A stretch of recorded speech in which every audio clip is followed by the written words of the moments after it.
Islam Makhachev's manager, Ali Abdelaziz, just dropped a ton of info during his appearance on Kamaru Usman's podcast Pound for Pound, and it's got the welterweight title picture buzzing. First off, Ali confirmed that Islam versus Della Maddalena is set to take place in New York. That's the fight, that's the location, locked in. But here's where things get even more interesting. According to Ali, the UFC has already told him that Kamaru Usman will get the next title shot after Islam versus Jack. The only catch? He's gonna have to wait. So now the question becomes, does Usman wait it out, or does he take a fight in the meantime and risk his spot? Meanwhile, Shavkat Rakhmonov is in a very similar situation. He already said he's willing to wait for his shot at gold, but it's starting to feel like he's falling into an Arman Tsarukyan type trap, pulled out of a title fight and now possibly paying the price in silence. Now it's all eyes on Usman. Does he sit back and trust the UFC, or roll the dice and fight again? Is Kamaru Usman willing to wait a year? Because it's a year. That's the question. How do you feel about it? Do you think, will you be in Abu Dhabi? Is more likely will they probably going to fight? Are you going to be at that fight? Are you scoping things out? Well, I don't know what, the This fight's fight is not going to be in Abu Dhabi. I don't know where Makhachev is not going to be in Abu Dhabi. I don't know where the fight's going to take place yet, but I think it will take I can tell you, it will take a place in the US. Really? Okay. In a big arena, one of the biggest arena on the planet. Okay, my thing is, you're right. I don't know. It's I get home and I start training next week, and it's like, I'm kind of bored. I need to do something. And so that might change, or it might be, okay, I'm not. And that's what I would say. And you and I both agree, in the last couple of years, I've been more honest with myself as far as if I'm ready or not, if I feel confident and able to get in there.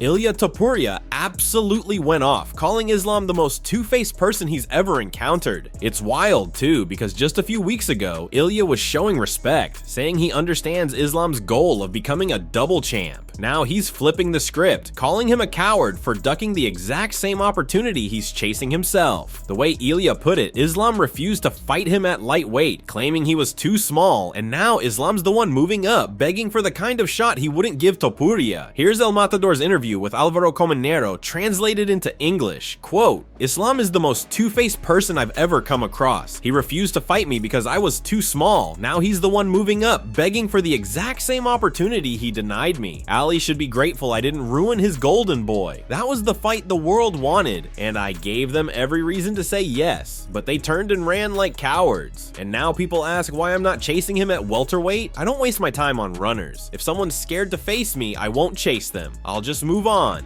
End quote. And where is El Matador moving next? Well, it's looking more and more like Paddy Pimblett could be his next opponent, with Dana White ruling out Gaethje and Tsarukyan as potential matchups, and Paddy already campaigning for a massive fight with the Georgian. The stars are starting to align. Sure, we could see a title eliminator between Paddy and someone like Arman or Gaethje first, but let's be real, UFC might just go straight to Ilia versus Paddy. Big names, loud personalities, two of the most polarizing stars in the game.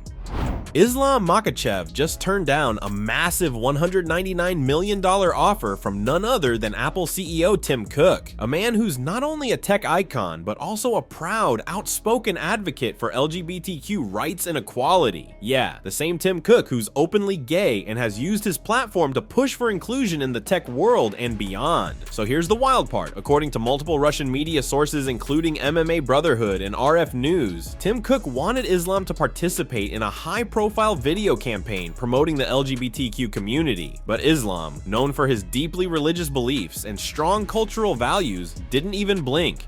He flat out rejected the offer. When asked about it later, Islam said, quote, "My religion paves my path, not the money," end quote. This dropped like a bomb in the Russian MMA world, because while Islam's reaction isn't surprising given his background, the sheer scale of the offer and the fact that it came from someone like Tim Cook made it huge news. It's one of those moments where you just stop and say, that's MMA for you. The sport constantly throws curveballs that no one sees coming, mixing money, culture, religion, and personalities in ways that keep the world guessing. Islam's stance is clear. No amount of cash will make him compromise his principles. That's what makes him who he is, a fighter with conviction beyond the cage.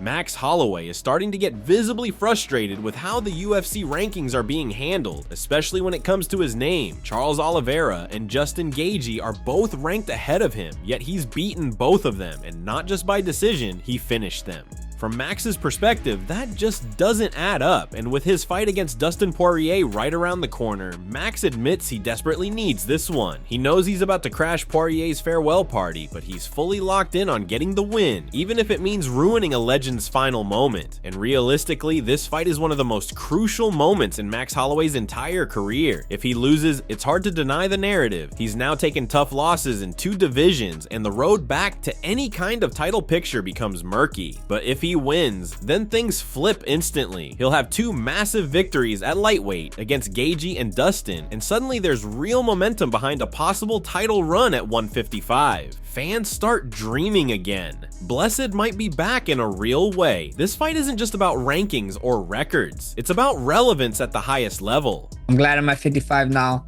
We can stir up the rankings right now. It's a lot of people keep saying there's a way to the title. You know, I have a history with the champion. I have a history with the man who just fought the champion. So you caused me to pull them up now, and yeah, that top 6 at lightweight is crazy. You're ahead of Dustin and Justin and Charles Oliveira ahead of you, and you have wins over both of them. So it doesn't really make sense, but here we are. You'll have the chance to change it up in a few days here, Max. For sure. You're gonna be the first to attempt to. Or I guess Justin tried to defend that BMF belt, but if you win here, you'll be the first to successfully do it. Is that like a thought going into your mind with the BMF? Did you think they would bring it back for this fight after the last one, or what was your thoughts when they mentioned all that? I mean, not really. You know, it is what it is. It's another fight. I'm fucking 1-3 in 1 trilogy. I'm not trying to be 1-3 in 2 trilogies. So that's the main thing going through my mind, you know, right now. So. Charles Oliveira has finally broken his silence after being knocked out cold by Ilia Topuria at UFC 317, and for the first time in his career, he's admitting someone hit harder than him. After years of saying that no one he's faced, whether it was Dustin Poirier, Justin Gaethje, Max Holloway, Jeremy Stephens, or anyone else packed more power than he did, Oliveira is changing his tune. After getting flatlined by El Matador, he's giving the new champ his flowers. Quote, "He's the one who hit me the hardest. There's no denying it. I've never been knocked out before. I've been knocked down by punches, but this time I got knocked out. It was something new for me. I didn't know what had happened." End quote. But Do Bronx isn't done. In that same interview, Oliveira revealed his timeline for returning to the octagon and the opponent he's got his eyes on next. No matter how the Max versus Dustin fight plays out, Oliveira wants a rematch with Holloway before the year ends. He said November would be perfect since he fought in June and Holloway fights in July. Charles believes it's the right time, and he says Max has already expressed interest too, so why not run it back? That fight would be fireworks, no belt needed. 2 of the most flashy fighters in MMA history, still dangerous, still hungry. Fans, would you want to see Holloway versus Oliveira 2 later this year? Leave your comments below. That's it from MMA Psycho. Thanks for watching. Don't forget to leave a like and subscribe for daily MMA news.